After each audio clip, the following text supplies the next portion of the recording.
Yakhuleka mkhulu wasemakhosini, yakhuleka mina kwethu. Ngithi bayede kini lonke kade ngigcina lapha ku-YouTube channel kaMkhulu wasemakhosini. Mkhulu wasemakhosini lo ndaba exoxa ngofakazi negama Mfungela, umfana ozalwa umlungu.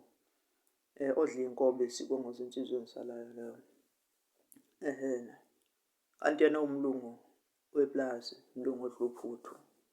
Imina-ke lo insizweni salayo kwangumlungu odla inkobe. Ngiyakhuleka nganza kwethu lakhiza lakhameza.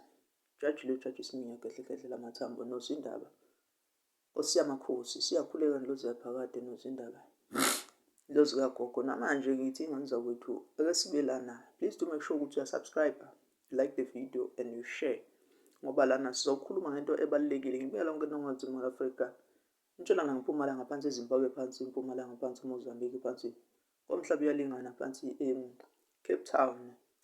Enhla nasezansi nganza kwethu nabaseduzane abahamba befika esikhozweni sikaMkhulu wasemakhosini.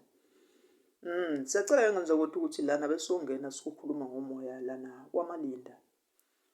Uma uzokhuluma ngalo moya wamalinda, abantu abanomoya wamalinda. Umoya lona onamandla, umoya onamandla kakhulu. Imvamisa isikhathi sabo usuke ngabantu abahambisana nengwe, futhi isuke esikhathini sawona behambisana nengwe. Ingwe ihambisana nethunya zamanzi. Imvamisa isikhathi esiningi akusibona abantu abajwayele ukuthi babe abantu ababhodlayo. Lana esimeni samandla kamoya. Baba abantu ababoniswayo izinto buthule, athi nomuntu alale nayo into avuke kodwa. Bese vuka uthola ukuthi uze uyizwa ngoba nakho isiconfirma ilo muntu asuke eshilo eshona phakathi kwesimo senkonzo. Kwabanye kakhulu baye bebonakale kakhulu labo bantu phakathi kwesimo senkonzo noma bephakathi kwesimo sabantu. Ngisho ukuthi abanye uyayibenze lento, ngisho ukuthi umuntu usebhuleni noma uyabhula laphana thina siyayisithwasise siyayisibuke lapha emathwaseni uthola ukuthi kusekhona le nkinga, uthola ukuthi iyamshaya ibalo uvalo. Nothola ukuthi uyasaba ukuthi aphefumule noma engazuthi uzoyibeka kanjani isimo sendaba yakhe. Kodwa usuke sekuboniswe konke ozebona ngoba esezwa omunye osheshayo esezi wayiconfirma le ndaba. Hayi ngoba nakwesuke esheshayo usuke kwazile ukuqaqeka esimeni solimi. Kunendlela engenza ukuthi esikwazi ukuthi iqaqeke lesimo saleyo moya ekanjalo. Lapha kule ndima. Lana bathi umoya wamalinda, umoya kakhulu wamanzi udinga ukuthi ugijima kakhulu emanzini, ugijima kakhulu entabeni. Bese usondela kakhulu. Ngelinye lamalanga soke sichaze, sijule nayo le ndaba. Nganza kwethu ufuna ukuzwa kunina ngoba lo moya umoya onamandla kakhulu. Abanye baye beshaya uvalo. Lubashaya luze libeqe.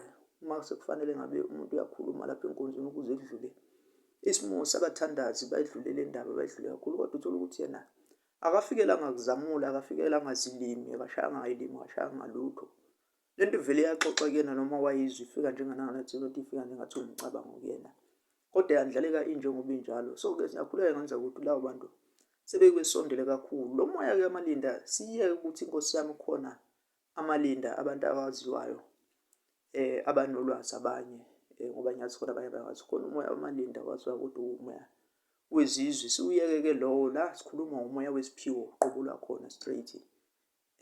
Okuyawudinga ukuthi umuntu isikhathi esiningi ulinde ubophe ibhande uthandaze until iziqaqeke lesimo sale ndlozi yakho, ukhuleke kakhulu kunamandla. Isikhathi esiningi baye bethi uma bezofika umoya bese kushaya lo moya obandayo kakhulu. Ngisho kuthiwa ilanga lishisa linjani, ngisho kuthiwa kushisa kunjani leyo ndaba, afikela ngisho phakathi kwesimo sesixuku sabantu.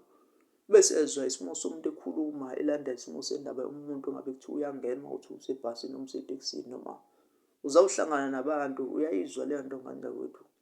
Le nto-ke ngiyayizwa siyibuyisise kakhulu nawe osuke uselapho endaweni yokuthwasa ngoba siyazi abantu bashayeka kakhulu laba abasuke bethwasa. Ukuthola ukuthi umuntu usiyesaba akasazi ukuthi kuthiwani, uzibone ngathi obuzawo bayamedlula. Kodwa manje uyezwa ukuthi hayi le nto besuke seyibonile.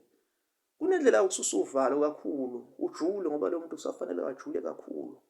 Kuze kuqaqeke lesimo salebhawudi, kukhona la kufanele ukuthi azathinte khona uma ngabe esuke ewumngoma. Kunendlela efanele azafikiswe ngayo lapha makuhlabelela. Agide kakhulu izingene le nto uma besuke phakathi kwesimo senkonzo. Ngoba idilika le nto idilike kabili, ayikhethi nokuthiwa uyisimeni esikanjani noma umbethwe ubungoma noma izithunya. So engenza kwethu, please sondelana ufisa ukwazi kakhulu nofisa ukusizakala. bese eyahlangana nomkhulu wasemakhosini. Sawusizakala. Namba umkhulu wasemakhosini 0728871995. Ukuhlola kusaseyiwo 500. Na. Kodwa-ke sayisithi umuntu akafike esigodlweni qobo lwakhona straight bese eyezwa ukuthi kuthini. 500 kulabahlola online abaleki kude kakhulu. La esigodlweni sawucela abantu abasuke bezofika baphatha amakhandlela amabili amhlophe. Ngingakhohlwa enganza kwethu intaba inkonzo yentaba manje umkhulu wasemakhosini